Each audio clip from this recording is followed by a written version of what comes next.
ቅማላሙላ ማለት ነው።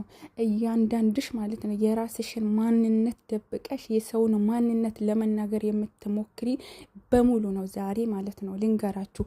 ሀይሚ የበላይ ናት። ሀይሚ መሪ ናት። ሀይሚ የሚዲያው ድምቀት ናት። ሀይሚ የዩቲዩበሮች የገቢ ምንጭ ናት። ሀይሚ በቃ ሀይሚ ከሌለች ኡፍ እንደው ታውቃላችሁ፣ እኔ ባልናገር ራሱ ታውቃላችሁ። ሀይሚ ስማርት ናት። ሀይሚ ምሁር ናት። የተማረች ናት። ሀይሚ ምን ማድረግ እንዳለባት ታውቃለች።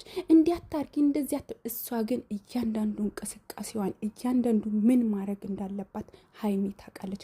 ሀይሚ ሰው የምትወድ ሰው የምታከብር እያንዳንዳችሁ ታውቃላችሁ። ግን የሴትን ውድቀት ስለምትፈልጉ ሴት ልጅ እንድትበልጣችሁ ስለማትፈልጉ ሴት ሆናችሁ ሴት ልጅ ዝቅ ለምታረጉ ሴቶች ማለት ነው ይብላኝ ለእናንተ።